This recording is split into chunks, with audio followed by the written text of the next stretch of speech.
ভিন্ন স্বাদের একটি বেগুন রেসিপি যেটি সম্পূর্ণ নিরামিষ, আর এটি গরম ভাতে থাকলে আর কিচ্ছু লাগবে না। আর সবথেকে বড় কথা, এটা খুব কম সময়ে তৈরি করা যায়। নমস্কার, আমি লক্ষ্মী, লক্ষ্মী ফুড অ্যান্ড লাইফের আরও একটি নতুন রেসিপিতে আপনাদের সকলকে স্বাগত। সম্পূর্ণ রেসিপি জুড়েই থাকবে রান্না বিষয়ক ছোট ছোট টিপস, তাই সম্পূর্ণ রেসিপিটি স্কিপ না করে দেখার অনুরোধ রইল। এই রেসিপির নাম মশলাটাও একটু অন্য ধরনের, আশা করি আপনাদের ভালো লাগবে। তাহলে শুরু করি, চলুন।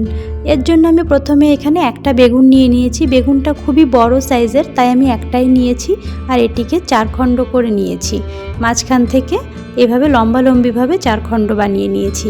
আর দেখুন, বেগুনের এই যে ডাঁটিটা, এই ডাঁটিটা কিন্তু আমি কেটে ফেলিনি, এটা রেখে দিয়েছি। কারণ এটা রাখলে পরিবেশনের সময় না একটা দেখতে সুন্দর লাগবে।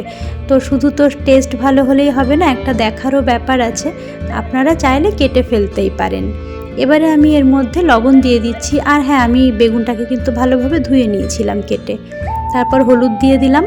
লবণ আর হলুদ দিয়ে বেগুনটাকে খুব ভালো করে মাখিয়ে নিতে হবে। আচ্ছা, এখানে একটা কথা বলে রাখি, আপনারা আজকে যারা নতুন এসেছেন আমার চ্যানেলে এই রেসিপিটি দেখতে, তাদেরকে অনুরোধ রইল চ্যানেলটি প্লিজ সাবস্ক্রাইব করে রাখুন এরকম আরও নিত্য নতুন রেসিপির ভিডিও পেতে। আর পাশে থাকা বেল আইকনটিকে প্রেস করে রাখবেন, যাতে এই ধরনের রেসিপি আপলোড করলে সবার আগে নোটিফিকেশান আপনি পেতে পারেন। এবারে এটাকে সাইডে রেখে দেবো নুন হলুদ মাখিয়ে, তারপর মশলাটা বানিয়ে নেব। তার জন্য ছোট একটা মিক্সিং জার নিয়েছি, তার মধ্যে দিয়ে দিচ্ছি কয়েকটা কাজু বাদাম। এখানে মোটামুটি 10-12টা কাজু বাদাম আছে। এবারে এই কাজু বাদামের সাথেই দিয়ে দিচ্ছি 2 টেবিল চামচ পরিমাণে পোস্ত। এবারে এই পোস্ত আর কাজুটাকে একসাথে পেস্ট করে নেব। তো প্রথমেই জল দেব না, আগে এরকম শুকনো অবস্থাতে একটু ঘুরিয়ে নিতে হবে। কারণ আগেই যদি জল দিয়ে পেস্ট করতে যায় তাহলে কিন্তু খুব ভালো মিহি পেস্ট হবে না, দানা দানা থেকে যাবে। সেই জন্য শিলে করতে গেলে তো আগে জল দিয়েই বাটা যায়, তবে মিক্সিতে করার কিন্তু এটাই নিয়ম। এই ধরনের সর্ষে বা পোস্ত এগুলো বাটতে গেলে আগে মিক্সিতে এটাকে শুকনো অবস্থায় ঘুরিয়ে নিতে হয়, তারপর এর মধ্যে অল্প অল্প জল অ্যাড করে বেটে নিতে হয়, তাহলে খুব স্মুথ একটা পেস্ট তৈরি হয়। দেখুন, আগে আমি ডাস্ট করে নিলাম, মানে শুকনো অবস্থায় ঘুরিয়ে নিয়েছি, একদম গুঁড়ো হয়ে গেছে। তারপর এর মধ্যে দিলাম 4টে কাঁচা লঙ্কা। ঝালটা অবশ্যই আপনারা আপনাদের পরিমাণ মতো দেবেন, আর চাইলে এখানে শুকনো লঙ্কা দিতে পারেন, তবে এই রেসিপিটাতে কিন্তু শুকনো লঙ্কা খুব একটা ভালো লাগে না, কাঁচা লঙ্কার ফ্লেভারটাই ভালো লাগে। এবারে অল্প একটু জল দিয়ে দিচ্ছি, এটাকে বেটে নেব। জল দিয়ে আমি আবারও মিক্সিটা ঘুরিয়ে নিচ্ছি, তাতে করে দেখুন পেস্টটা কতটা স্মুথ তৈরি হয়েছে। এই জন্যই কখনো সর্ষে বা পোস্ত বাটতে হলে আগে একটু শুকনো অবস্থায় ঘুরিয়ে নেবেন, তারপর জল দিয়ে পেস্ট করে নেবেন, তাতে এরকম স্মুথ হবে। এবারে একটা বাটি নিয়ে নিয়েছি, ছোট বাটির মধ্যে আমি দিয়ে দিচ্ছি 100 গ্রামের মতো টক দই। টক দইটাকে আমি আগে থেকে ফেটিয়ে রেখেছিলাম, সামান্য একটু জল দিয়ে ফেটিয়ে রেখেছিলাম। সেই ফেটানো টক দই বাটির মধ্যে নিয়ে নিলাম।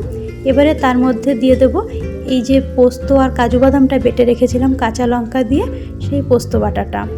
এবারে এর মধ্যে একে একে আমি অন্যান্য মশলা অ্যাড করব। আর এই বাটিটা ধুয়ে, মিক্সির বাটি ধুয়ে একটু জল দিলাম, যাতে গায়ে লেগে থাকা পোস্ত দানাটাও চলে আসে।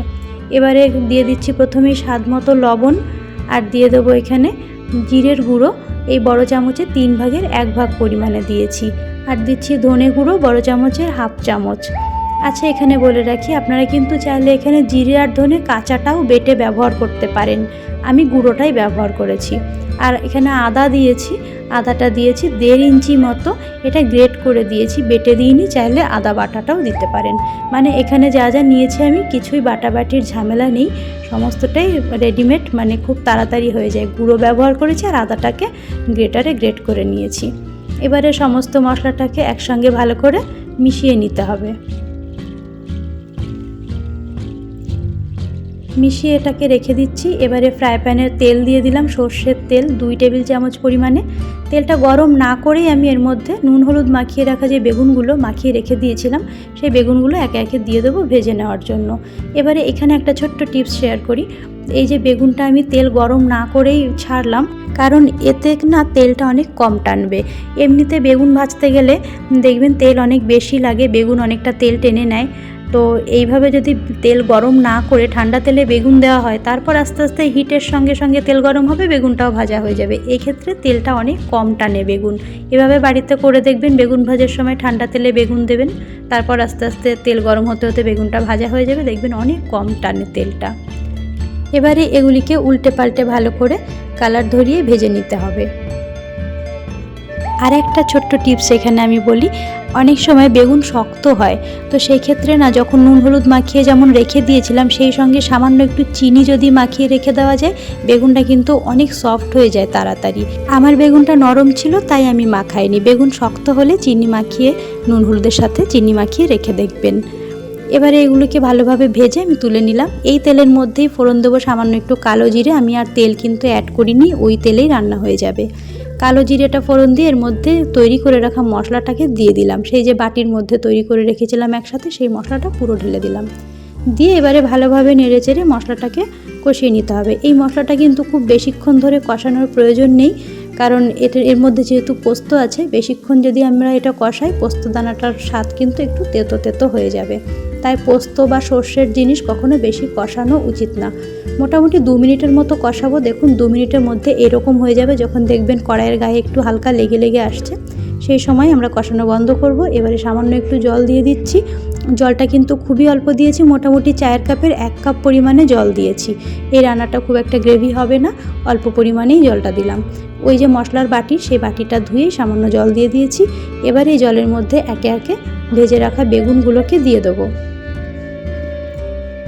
বেগুনগুলো সমস্ত দিয়ে দিয়েছি এর মধ্যে। এবারে এই গ্রেভির স্বাদ মতো সামান্য একটু লবণ দিয়ে দিচ্ছি। যেহেতু আগে মশলাটা বানিয়ে রাখার সময় লবণ দিয়েছিলাম, তাই এখানে লবণ চেখে দেখবেন, তারপর দেবেন। আর দিয়ে দিলাম সামান্য একটু গরম মশলা, 1/2 চামচের মতো। এবারে সব কিছু একসাথে মিশিয়ে নেব। আর আমি এর মধ্যে কিন্তু আলাদা করে আর হলুদ অ্যাড করিনি।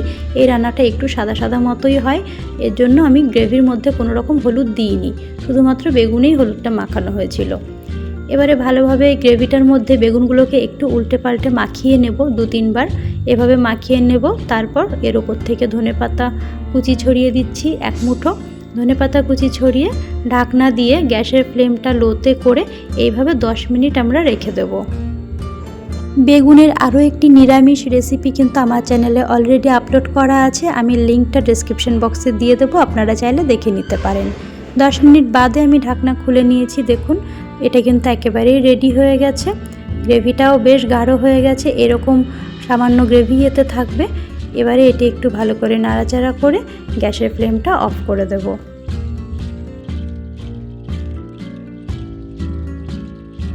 এবারে পরিবেশন করে দেখাচ্ছি, চলুন। তাহলে তৈরি হয়ে গেল একটি নিরামিষ দারুণ স্বাদের বেগুন রেসিপি। এটি গরম ভাতের সাথে দুর্দান্ত খেতে লাগে। নিরামিষ দিনে অবশ্যই একবার ট্রাই করে দেখবেন এভাবে।